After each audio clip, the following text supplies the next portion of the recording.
Okay, so hello and welcome to the third lesson in GCSE Geography Theme 5, Weather, Climate and Ecosystems. We're going to continue with what we were doing last lesson with regards to low pressure weather systems called depressions. And we're going to use an example of a depression that formed out over the ocean and ended up creating a tropical storm, Hurricane Katrina. And we're going to use that example to look at how tropical storms impact on people, on the economy and on the environment. So the aims today, we're going to activate our prior knowledge on the characteristics of a depression because it is a tricky concept. Some of you might have been feeling a little bit confused at the end of last lesson, that's okay. We're then going to apply this understanding to annotate a diagram on the formation of a hurricane. And then we're going to group the impacts of Hurricane Katrina into three categories: social, economic and environmental. So effects that are to do with people, effects that are to do with jobs or money, and obviously effects that have impacted upon the environment. So pause the video here a minute and go ahead and write down that main title for today then, please.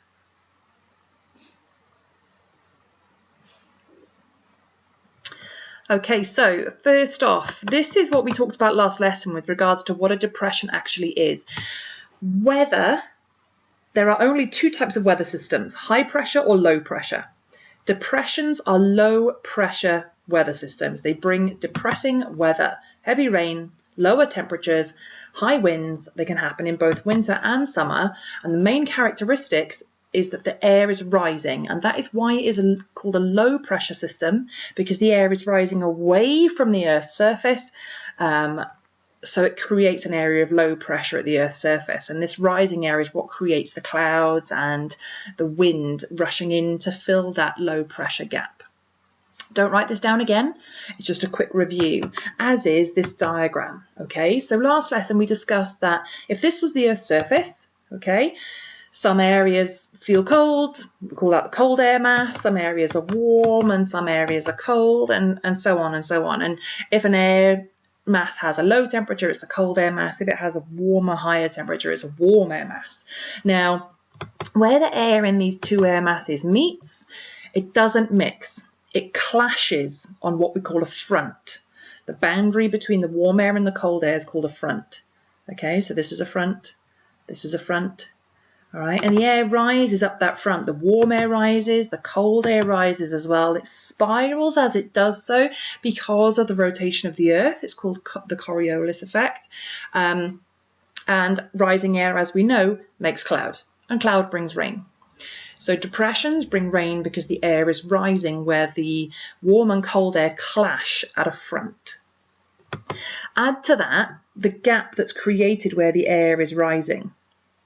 Okay, this is where the pressure is lowest, at the center of the depression along the front. Okay, so this is the diagram that we drew last lesson. Now, if a depression forms out over the ocean, and it's around the time of year when the oceans are really warm, so towards the end of summer, kind of September, October time, because oceans take longer to heat up than the land does. But if the ocean is warm, it creates something called latent heat. And what that latent heat does is where the depression is causing the air to rise anyway, the latent heat warms that air, and warm air rises, as we know. So that air starts rising even more rapidly. And that's what creates a depression, what causes it to become a tropical storm. Okay, now tropical storms are given different names in different parts of the world. In some areas they're called hurricanes, in some areas they're called typhoons. In areas down close to Australia they're actually called willy willies. But they're all just different terms for tropical storms. And a tropical storm is where a depression is being powered more fiercely by warm ocean temperatures. Okay, so that's what we're going to look at today. We're going to look at Hurricane Katrina as an example of a depression gone mad, if you like, powered by a warm ocean. So Hurricane Katrina formed out over the Atlantic Ocean on the 23rd of August 2005. It took a few days to travel over the southern states of America and over the Caribbean, and eventually hit the state of Louisiana, in particular the area of New Orleans in Louisiana on the 29th of August. Now, the path that a hurricane takes, we call that its track. Okay, so what we've got here is a satellite image of Hurricane Katrina. As you can see, characteristic of a depression, it's spiraling in an anti-clockwise direction around the center where the pressure is lowest. You can see all the cloud formed here by the rising air, and that's going to be lots of rain, high winds. These color-coded dots show the energy levels and the path that Hurricane Katrina took. So Hurricane Katrina's track, on the 23rd of August, she formed out over the Atlantic Ocean, way over here. She then made her way in a northwesterly direction. This country here is Cuba. She made her way in a northwesterly direction. Oh, sorry, the country underneath here is Cuba. She made her way in a northwesterly direction over northern Cuba. She then changed direction over southern Florida. That's the tip of Florida there. So she turned southwesterly over Florida. This area here then is called the Gulf of Mexico. So she's come southwesterly past Florida. She's then changed to a northwesterly direction through the Gulf of Mexico before heading northwards and smashing head on into New Orleans in the state of Louisiana. So if you had a question in an exam to describe the track of Hurricane Katrina, you would need to use things you can see on the map, so names of countries, names of states, and you'd need to use your compass direction. So you'd say something like, she started out in the Atlantic Ocean and then headed northwest over the north of Cuba before turning southwest over the southern tip of Florida, before turning northwest through the Gulf of Mexico and then heading in a northerly direction, hitting New Orleans head on in the southern state of Louisiana. Do not ever in geography use left, right, up, down, next to, nearby. Okay, those are swear words now. We use compass directions. Now, on the handout that accompanies this lesson, you've got this map with Hurricane Katrina's track marked on it. Cut it out, stick it down, and I'd like you to write 3 or 4 sentences next to it describing the track that she took. If you don't have the printout, don't worry about it. I can give it to you when we get back to add next to your description.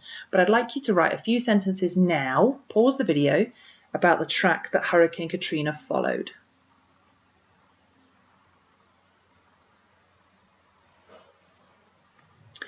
Okay, so hopefully you've written something along the lines of that she formed out in the Atlantic Ocean.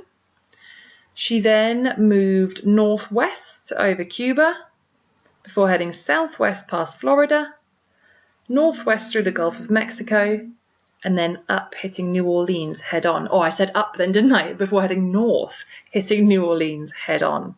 Okay, so have a little look at what you've written, modify or add to it using what I've written, and give it the subheading, the track of Hurricane Katrina. Pause the video here a moment and do that briefly.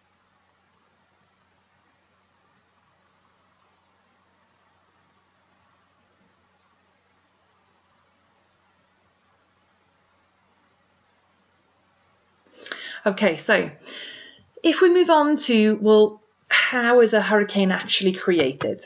All right, now remember, hurricane is just one term for the overall word for these things are tropical storms. Hurricanes is the name given to them when they are in the kind of Americas region.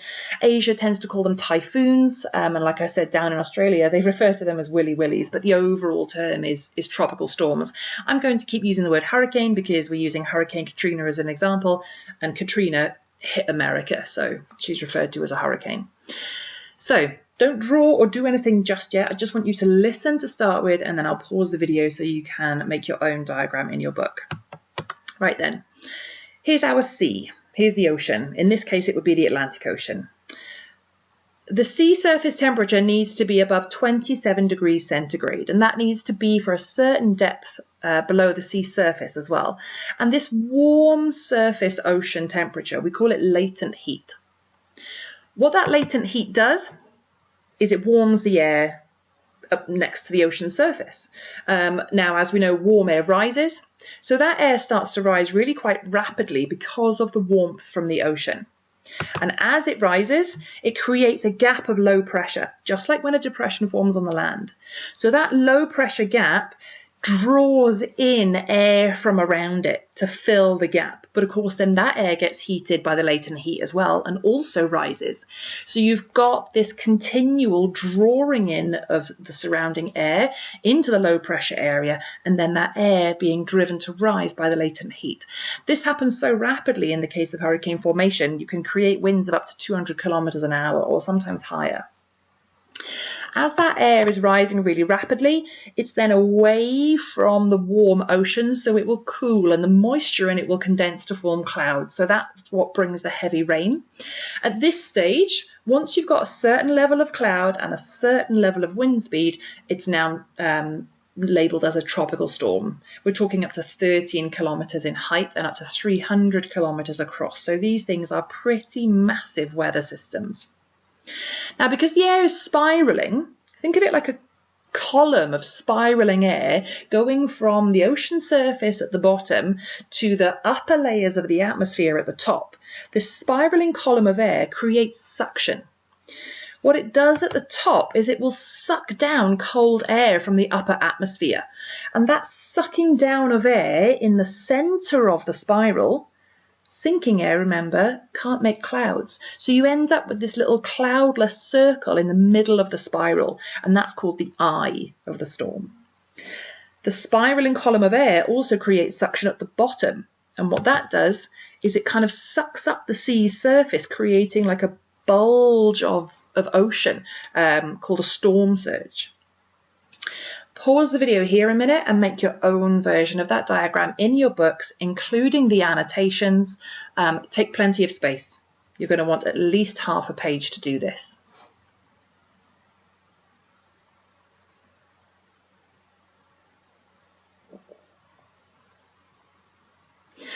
Okay, so what we're going to look at next is, well, why was Hurricane Katrina so destructive?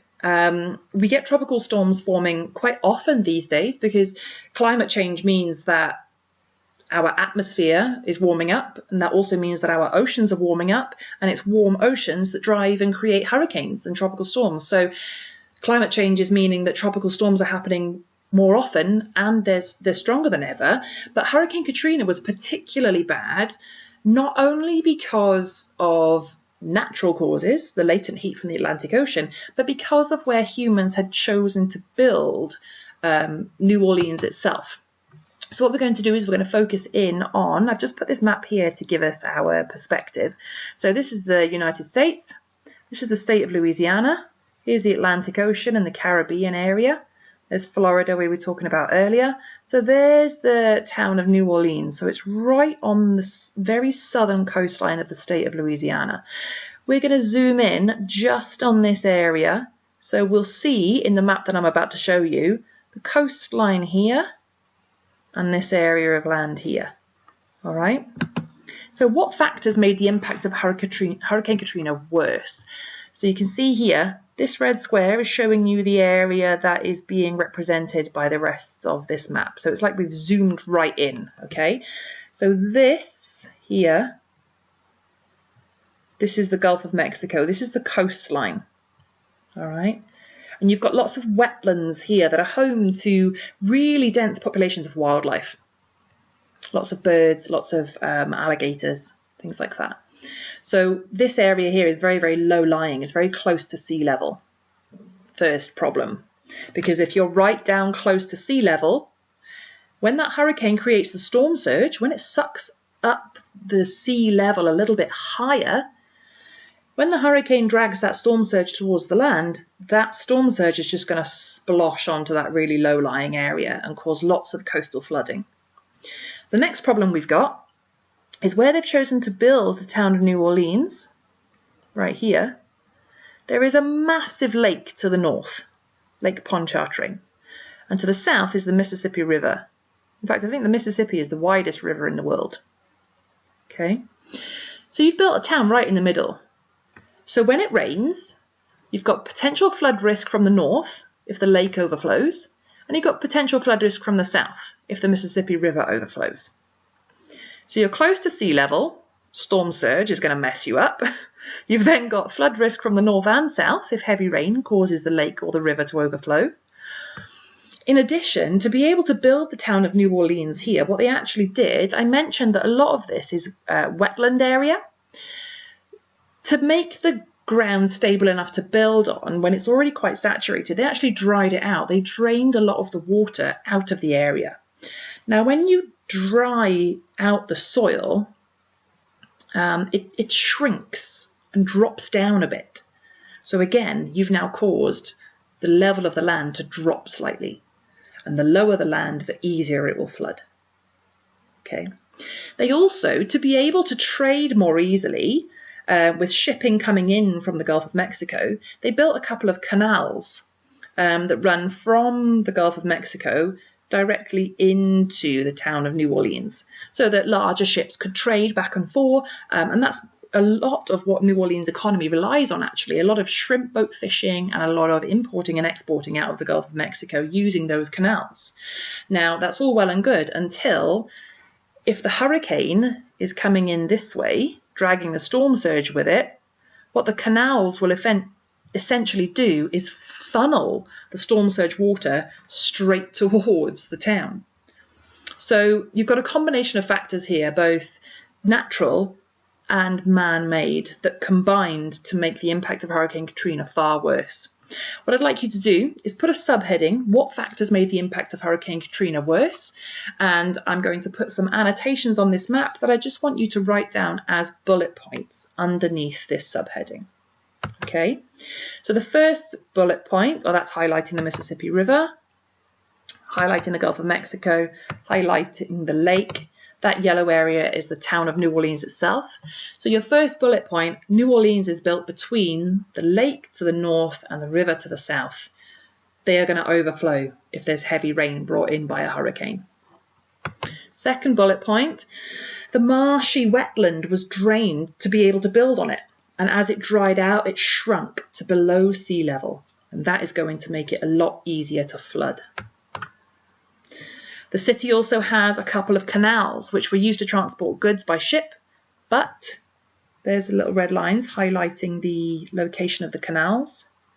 What they actually did was funneled the storm surge water straight towards the city as the hurricane came in. And your final bullet point is that the marshland originally would have been covered, that wetland area was covered in vegetation, and vegetation is a natural windbreak. And it would have also helped to have slowed down the storm surge, to have absorbed the energy of some of that floodwater. But because they drained a lot of the wetland marshland area to build on it, that vegetation now isn't there to act as a natural defence. So the wind speeds were much higher. So put down that subheading, put down those 4 bullet points, pause the video here to do that briefly.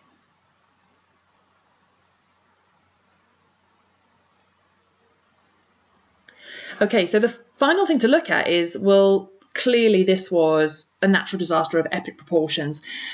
New Orleans as well is actually quite a deprived town in America, very deprived in fact, quite high unemployment rates, quite high levels of poverty.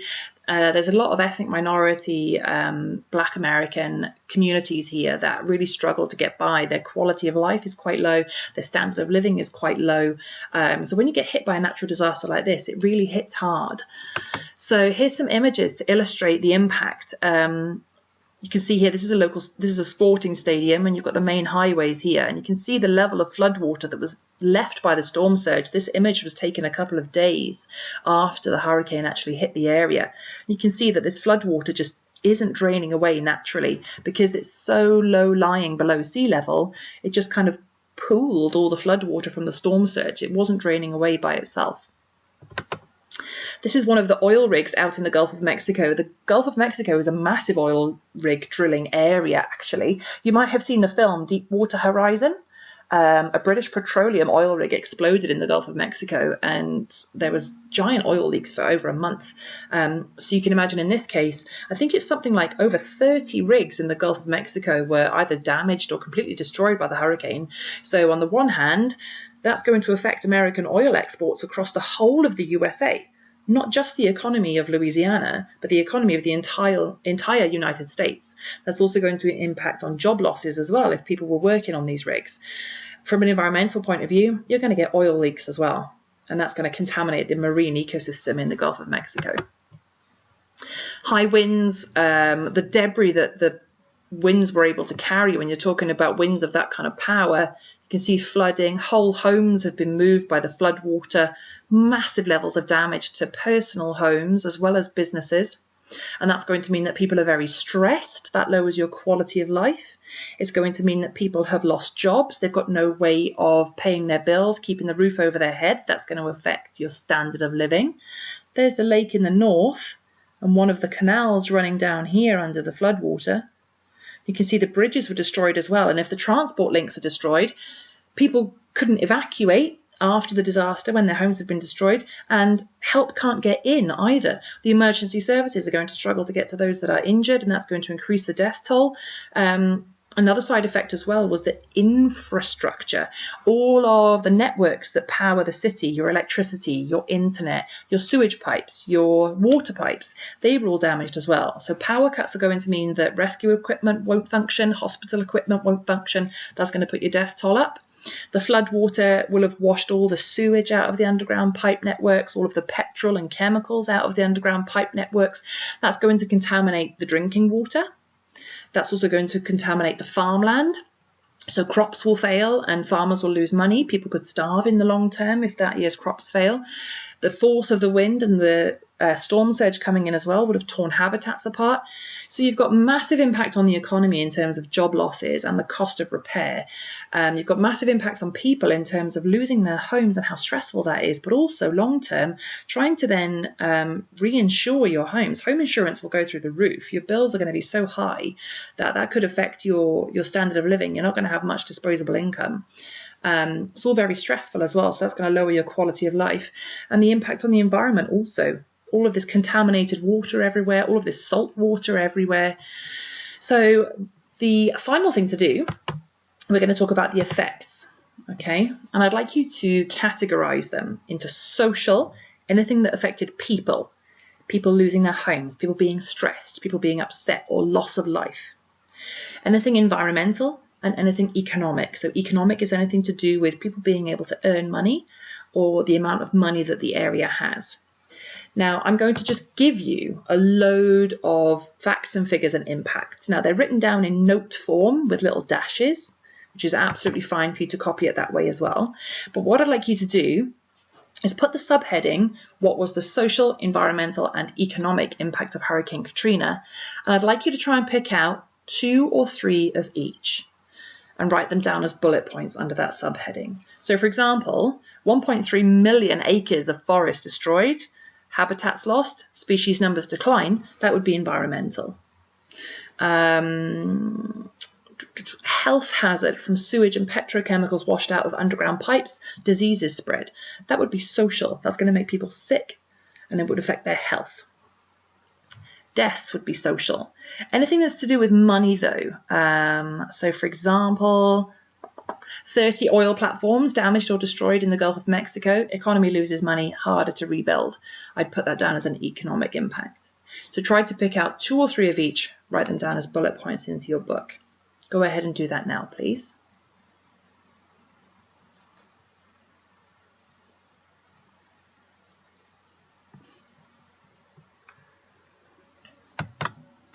Okay, so the last part of this lesson is you've got this map on the handout.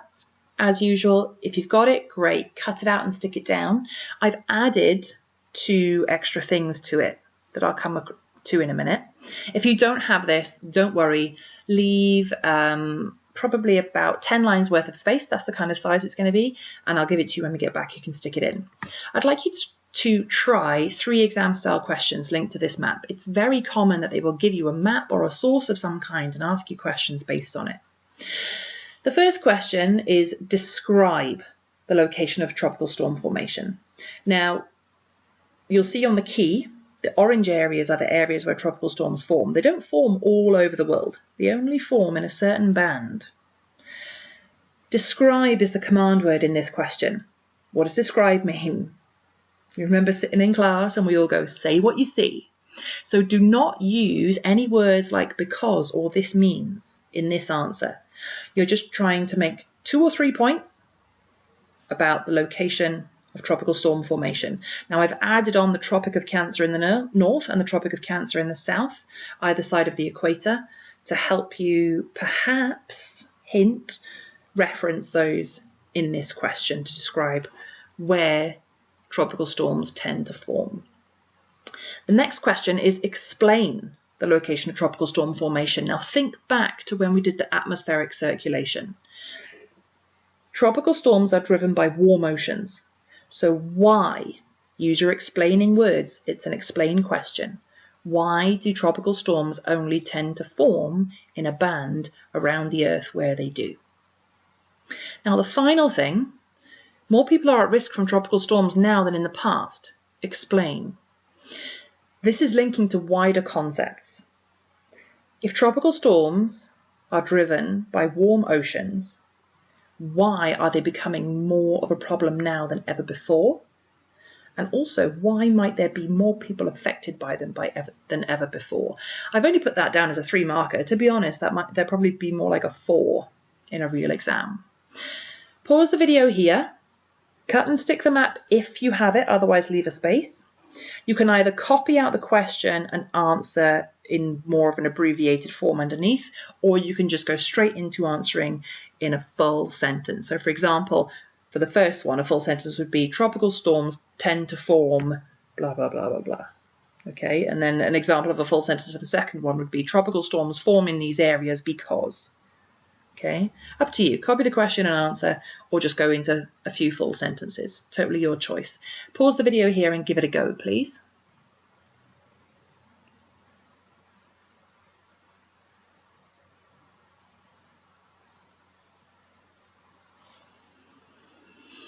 Okay, so a little bit of self-assessment.